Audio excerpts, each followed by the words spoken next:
그다음에 이제 이거는 뭐냐면 3개월, 2년, 10년. 지난번에 이 채권에 대해서 말하면 이게 쉽게 무슨 장단기 금리 역전 뭐 이런 거 이거를 뭐 처음에 입문하는 사람 분들을 위해서 뭐 이렇게 얘기한다는 건 다른 데서 이렇게 동영상 보시고요. 이렇게 얘기하겠습니다. 어쨌든 3개월, 2년, 3년은 뭐다? 이거는 그냥 예금 금리다. 적금 금리다. 이렇게 보시면 되고 10년, 30년 이건 뭐다? 이거는 대출 금리다. 이렇게 보시면 돼. 쉽게 그냥 반드시 그런 건 아닌데 3개월, 2년, 3년은 그냥 적금 금리, 예금 금리. 10년, 30년, 50년, 100년은 뭐냐? 대출 금리다. 이렇게 은행 입장에서 그렇게 보시면 되겠습니다. 근데 예금 금리가 높고 대출 금리 낮으면 은행이 망하겠죠. 그래서 양장기 금리가 역전되면 이게 뭔가 문제가 발생하는 거고 뭐 이렇게 된다라는 게 여태까지의 이제 장단기 금리. 그리고 이제 데이터상으로 장단기 금리 역전이 되면 불황이 온다. 이렇게 돼 있으니까 된 건데 이제 지금 뭐 단테나 다른 사람 얘기가 뭐냐? 과거와 달리 이제 두 가지 점을 지적하고 있는 거다. 첫 번째는 뭐냐? 이젠 2년, 3년물이 아니라 3개월을 봐야 된다. 라는 게 첫 번째고, 두 번째가 장단기 금리 역전이 문제가 아니라 장단기 금리 역전이 왜 일어났는가? 무슨 원인이 무엇인가에 따라 다르다. 단순히 장단기 금리 역전이 현상이 있다고 해서 불황이 오는 것은 아니다. 뭐 이렇게 두 가지로 크게 설명을 하고 있습니다. 네. 자, 그래서 이 부점에 대해서 인드라만의 구본론 관점에서 얘기를 할게요.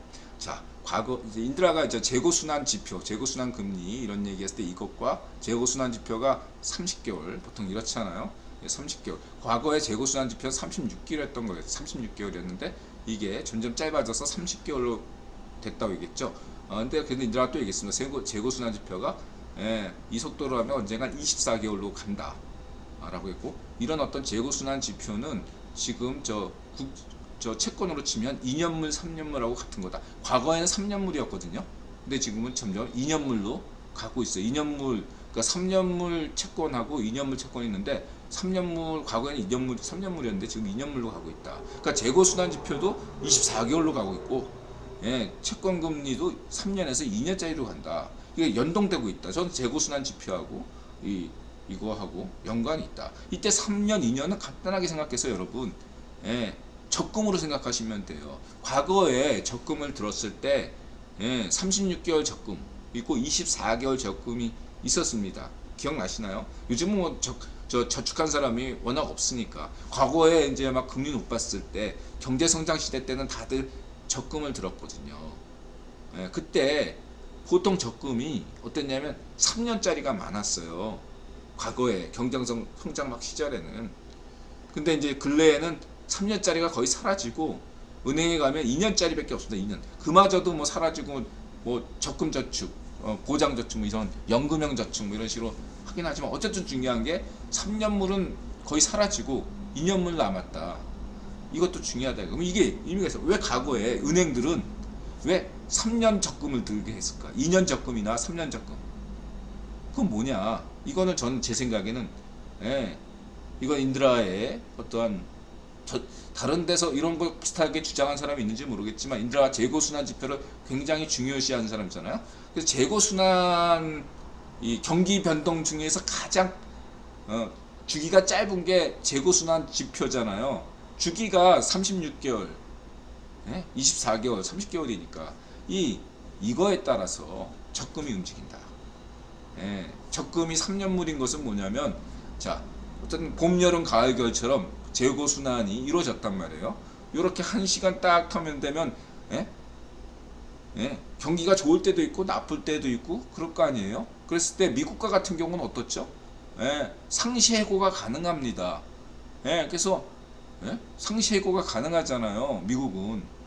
그렇기 때문에 미국의 근로자들이 그 다음에 서민들이 혹은 앞으로 기업을 하고자 하는 기업 저 희망가들이 어떻게 하냐면 종잣돈을 마련하기 위해서라도, 예, 뭐 예를 들면 록펠러 가문, 록펠러 1세가 열심히 2년 내지 3년 동안 일해가지고 종잣돈을 마련해서 그걸로 사업한다 이거죠. 예? 종잣돈을 어떻게 모읍니까? 적금을 들어서 모은다 이거죠. 예. 그리고 또, 예, 사업할 생각을 안 하는 사람일지라도 한, 예? 36개월 열심히 놀고, 일해가지고 적금 들어가지고, 예, 대비를 하는 거죠. 예, 그랬을 때 해고가 되면 일단은 이걸로 적금으로 생계를 유지하다가, 예, 쉬면서 계속 일자리를 알아보는 것이고, 그렇죠? 아니 계속 일자리 가지면 계속 가는 거고. 그래서, 예, 3년물이 중요했다. 저는 그렇게 보고 있고요. 근래에 들어서 2년물로 점점 짧아지는 이유는 그만큼, 예, 어떤 이유냐? 이 종잣돈 모으는 시기도 빨라지고 있다 이거죠. 예, 재고 순환 지표가 빨라지니까, 경기 순환이 빨라지니까 그 리듬에 따라서 3년물에서 2년물로 오는 거다.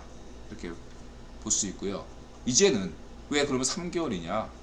이제는 저축 드는 사람, 적금 드는 사람이 없어요. 인드라 주변에도 그렇고 외국도 마찬가지일 거예요.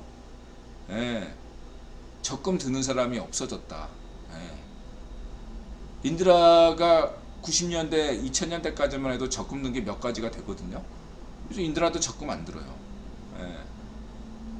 그런 것처럼 지금은 적금 드는 사람이 거의 없어졌다. 의미가 없는 거죠. 예, 사람들이 미래에 생각하지 않고 있거든요. 예, 그러니까 3개월이 됐다 이거죠. 더 이상 미국이나 한국이나, 예, 그 경제 지표상의 저축률이라는 게 실제 어떤 개인이 은행에 저축하는 그러한 개념이 아니다. 그럼 저 3개월은 뭐냐? 오늘날에 있어서 3개월은 뭐냐? 그거는 그냥 CD, 예, 하루 맡기고 하는 거 CD 그거죠? 예, CD 금리가 현재 예, 실제 금리거든요. 예, 이 CD 금리는 어떻게 움직여요? 미국 국채 금리에 따라서 움직이는 게 한국의 CD 금리입니다. 그럼 이 CD 금리에 가장 영향을 주는 게 뭐죠? 말하자면 무슨 뭐 공식적으로는 한국은행의 뭐 통화 정책, 예, 금리 정책에 의해서 좌우된다고 CD 금리가 그렇게 얘기하는데 아니죠. 한국은행, 예, 금리 정책으로서 CD 금리가 움직이는 거 아닙니다. 그럼 예, 미국 연준의 정책, 예, 미국 연준 정책에 따라서 움직여요. 한국은행의 금리 정책은 그렇게 효과적이지 않습니다. 한국의 실제, 예, 부동산 금리, 대출 금리를 움직이는, 예금 금리를 움직이는 그런 금리는, 예, CD 금리가 움직이는데 이 CD 금리에 영향을 주는 것은 어디까지나 미국 연준의, 예, 정책에 따라서 움직입니다. 인드라 말이 틀립니까? 아니에요. 현실을 정확하게 반영하고 있어요. 한국은행이 금리 인상하기 전에 이미 대출 금리는 다 올랐어.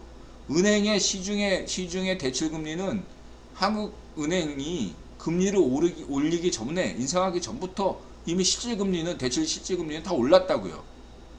예금 금리에만 영향을 주는 거지. 한국은행에서, 예, 금리 인상할 경우에는 대출 금리에는 전혀 영향을 안 줘요. 오직 예금 금리에만 영향을 줍니다. 예, 그렇죠? 예, 대출 금리는 한국은행 금리 인상하고 상관없이 연준 정책에 따라서 대출 금리가 올라갔다, 실제 금리가 내려갔다 그러는데 한다 그죠? 그 CD 금리에 따라서 그렇다. 그게 3개월짜리다. 다리트나님 어서 오세요. 네. 아 그래요? 아니 저는 제가 아니까 3년짜리는 별로 없고 2년짜리밖에 없더라고요. 네, 어쨌든 그렇게 말씀드리시고요. 그래서 이 3개월은 어떤 것을 의미하느냐? 미국 연준 정책이다. 이렇게 첫 번째로 말씀드리고, 두 번째는 이 미국 연준 정책이 물론 1년에 뭐 8번 이렇게 하는데 보통 3개월로 분기마다 이렇게 본다고 할 수 있거든요. 그리고 인드라 강조했듯이 유대인들이 금융 이렇게 작전할 때 전 세계 대상으로 가령 한국의 선물 옵션 시장에서 작전을 할 때, 예, 100일 작전, 보통 100일 작전이 아니라 60일 작전, 즉 3개월 작전을 한대요. 3개월 작전, 60일선, 60일 이동평균. 예, 이 60일 이동평균선이, 예, 어떤 큰 선들의 작전 평균선, 작전 십니다. 이렇게 이해하시면 되겠습니다. 60일 이동선, 이동 평균. 이게 이제 보통 코스피 그 선물 옵션의 어떤 그런 큰 손들이 뭐 이렇게 블랙록 무슨 뭐 JP 모건, 모건 스탠리, 골드만삭스나 헤지 펀드들이 보통 생각하는 작전 시작과 작전 종료가 3개월마다 진행된다고 합니다. 제가 듣긴 그렇게 들었어요. 그래서 3개월이다. 그래서 지금 3개월이기 때문에 3월달 말에 전 세계 주가가 다소 올랐잖아요. 한국 주식도 좀 올랐던 이유는 뭐냐면 이미 1분기에 금리가 인상될 건 다 반영됐기 때문에 그래요. 결과적으로. 2월 달에 이미 어느 정도 반영됐기 때문에 1, 2월 달에 3월 달에 실제로 금리를 올렸잖아요. 그래도 시장이 올랐던 이유는 4월 달, 5월 달에는 4월 달, 다음 달, 이번 달이죠. 이번 달에 금리가 오르지 않을 거라고 알고 있었기 때문에 3개월로 따지면 금리가 더 이상 안 오르니까 그래서 시장이 좋게 나왔던 주식시장이 나쁘지 않았던 겁니다. 근데 지금 4월 달이잖아요. 5월 달에 금리 인상된다 라는 겁니다. 3개월로 따지면 이제 2분기가 시작됐잖아요. 그러면 지금 4월 달이기 때문에 어떤 상황이냐, 1, 2월, 3월하고 똑같을 거다 봐야 되는 거죠. 1월 달, 2월 달 어땠어요? 어려웠죠. 6월 달에 좀 나아진다 이렇게 보셔야 된다. 이들아 얘기했잖아. 지금은 바닥은 있다. 그런데 이게 케인즈의 유동성 함정 그런 개념으로 보면 바닥은 있는데 이게 오르지는 않는다. V자 상승은 없다. L자로 쭉 이렇게 간다 이거죠. 이게 어느 정도 한 1년 내지 1년 6개월 정도는 이 전 세계 주식시장이 현 상태거나 좀 더 떨어진 상태, 레벨 다운 상태에서 유지해야 될 필요가 있다 이거죠. 그런 점들을 여러분들이 참고하셔야 된다. 이제 그래서 왜 3개월이고 2년이고 10년이고 그리고 인드라 주장하는 후기 신자유주의론, 채권 기반은 뭐죠? 채권 기반에서 이 채권은 영구 채권, 50년짜리도 아니고 100년짜리 그 이상, 100년 그 이상, 그 얘기를 드렸습니다. 이거 아시죠? 달이 뜬다. 닉네임 우아연님. 자 이렇게 말씀드리시고요. 이해가 되셨죠? 그래서 3개월 채권 수익률 개요가 이렇다. 달은 이게 이제 인드라 강조하는 게 이게 전체예요. 90년부터 2020년 채권 이렇게 보세요. 이거 선긋기 좋아하시는 분들 경향을 쫙 알 수 있죠. 인드라 늘 강조하는 게 뭐죠? 전 세계 채권은요, 미국채 보세요. 영국 50년물이든 미국 30년물이든 10년물이든 뭐 3년물이든 2년물이든 단기 빼고 한 방향이에요. 한 방향. 지난 30년 내내, 50년 내내 1973년 데이비 록펠러가 구버 황제에 오른 이후에 뭐 이렇게 파도는 그릴지언정 경향은 뚜렷했다. 뭐냐, 제로금리로 간다. 실질적으로는 마이너스 금리죠. 제로금리로 갈 수밖에 없다. 그게 후기 신자의 주의다. 인드라가 강조하는 후기 신자유주론, 채권 기반, 영구 채권 기반, 달러 체제라고 인드라가 강조했습니다. 후기 신자유주의 시대로 가는 겁니다. 제로금리로 갑니다. 전 세계 주요, 한국도 예외가 아니에요. 한미 통화사업 되더라도, 한미 통화사업 때문에 어떻게 됩니까? 독일이나 일본처럼 제로금리로 갑니다. 유럽은 벌써 제로금리가 많이 되고 있잖아요. 영국이든 독일이든 일본은 제로금리, 미국도 결국은 제로금리로 갑니다. 가요. 그러면서 쭉 제로금리로 가면서 인드라가 강조했듯이 양자 산업시대를 맞게 되는 겁니다. 제로금리로 갑니다. 갈 수밖에 없어요. 지금 막 금리 막 이상하잖아요. 2.5까지. 근데 정점에 도달했다 이미 이렇게 얘기하잖아. 10년물 딱 보니까. 10년물 보니까 미국채 10년물 딱 보니까 정점에 도달했어요 이미. 예, 이 상태 쭉 유지하다가 길어야 1년 6개월, 그러니까 내년까지는 현 상태 금리가 지속된다고 보시면 되고, 내년 후반부터 벌써 후달리면서 예, 다시 양적 완화까지는 아니더라도 양적 긴축이 종료가 될 수밖에 없다. 이렇게 인들은 자신 있게 말씀드립니다. 예, 그래서 다시 제로 금리 되고 금리 떨어집니다. 예, 이렇게 이해하시면 됩니다. 지금은 불가피하게 다시 양적, 지금 시기는 그건 뭐냐? 양적 완화를, 그러니까 다시 양적 완화를 하기 위한 그런 어떤 잠시 휴직이다 라고 보시면 되겠습니다. 빙하기다. 경제 빙하기. 이렇게 보시면 돼요. 계속 올릴 수가 없잖아. 계속 금리가 제로 금리가 될 수는 없잖아요. 지금은 잠시 올려줘야지 또 떨어질 구석이 생기는 거기 때문에, 그러나 계속 올릴 수는 없다. 그래서 어떤 이렇게 선긋기 하면 현재 2.5 10년물 금리가 이제 정점에 도달한 상황으로 보인다. 저는 그렇게 보고 있습니다. 이해가 되셨죠? 그래서 지금 뭐 예를 들면 이런 분들 있을 거예요. 아, 이렇게 가다가 뭐 금리가 8% 시대고 빚내서 집을 샀는데 이거 어떻게 되는 거냐? 버티세요. 버틸 수밖에 없어요. 어떤 무슨 수를 내더라도 한 2년만 버티시면 됩니다. 지금 어렵잖아요. 무슨 수라도 2년만 버티시면 돼요. 제가 볼 때 이렇게 말씀드리시고요. 그렇게 해서 좀 빚내서 집 산 분들, 신혼부부들, 특히 아이 가진 분들, 아이 신혼 때는 전세 살다가 아이 생기니까 더 이상 전세 살고 싶지 않다, 무리를 해서 집 산 분들 걱정하지 마시고 인드라만 믿으세요. 2년만 참고 열심히 회사 다니시기 바랍니다. 자, 이렇게 잘 버티시기 바라고요. 뭐 3개월은 여기 보시면 왜 4월달이 좋았던 이유가, 이게 보세요. 3월달에 정점을 찍었다가 3월 초부터 3월 채권 수익률이 떨어졌죠. 채권값은 반대로 오른 거죠.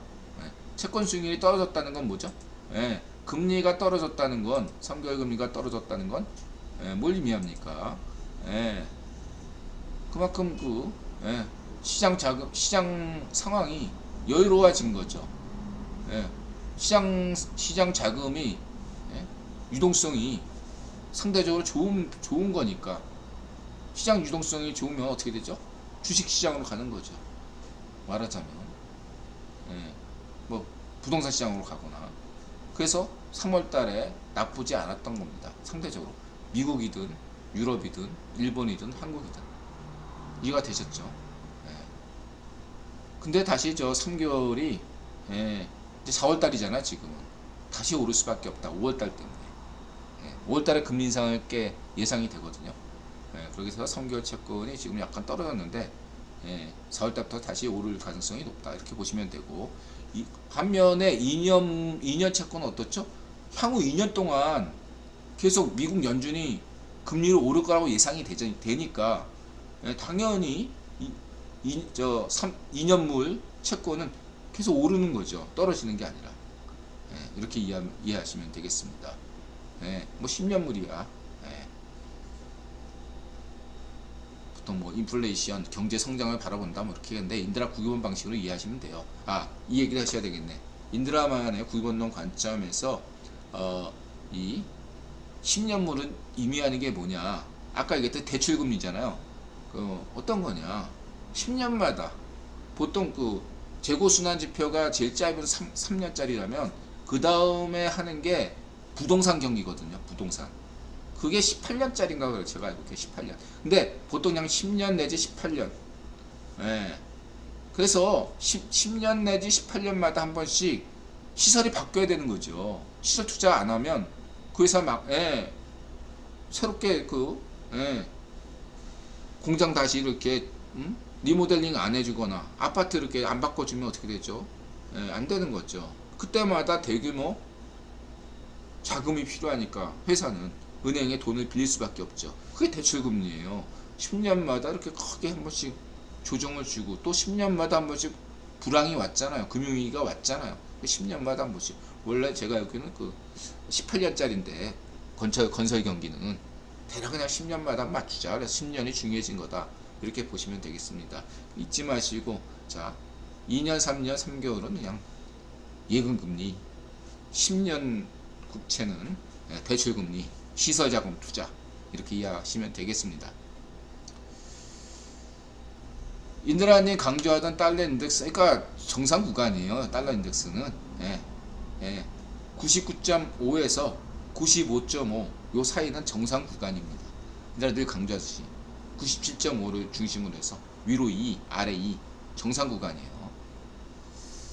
자, 이렇게 보시면 되고, 그래서 이번 달부터 다시 달러 인덱스가 오를 수 있습니다. 금리가 오를 거라고 예상이 되니까 연준에서 이렇게 보시면 되고, 이게 2년물 쭉 올라가잖아요. 이거는 이제 연준 정책이 향후 2년 동안 오를 거라고 생각해서이고, 자 반면에 이게 수십 년 데이터 보세요. 계속 이것도 선거 줄 아는 사람도 어떻게 돼요? 하향이잖아. 제로 금리로 가잖아. 미국 국채가. 이거는 연준의 위원들이 무슨 뭐 자기는 어떤 소신이 뭐 제로금리를 제로금리 위험 때문에 안 한다 그런 문제가 아니에요. 전 세계 주요 선진국들은 심지어 중국이나 인도도 일정 규모의 경제에 도달하면요 금리가 제로금리로 갈 수밖에 없는 겁니다. 베트남이든 인도네시아든 예외가 될 수가 없어요. 그런 면에서 2년물도 보세요. 쭉 제로금리로 갈 수밖에 없어요. 영준 위원도 이 방송 시청하시는 연준 관계자도 인드라 말을 다 공감할 겁니다. 10년물도 마찬가지죠. 이렇게 1973년부터 쫙 보면 하향 추세다 이거죠. 이건 볼커의 룰, 1980년대 저 볼커의 룰, 고금리 시대이니까 저때 한번 딱 하고 쭉 간다. 이렇게 보시면 되겠습니다. 미국 30년물, 그 다음에 이건 영국 50년, 미국 50년물이 안 나와서 영국 50년물도 다 이렇죠. 영국은 100년 채권도 있고요.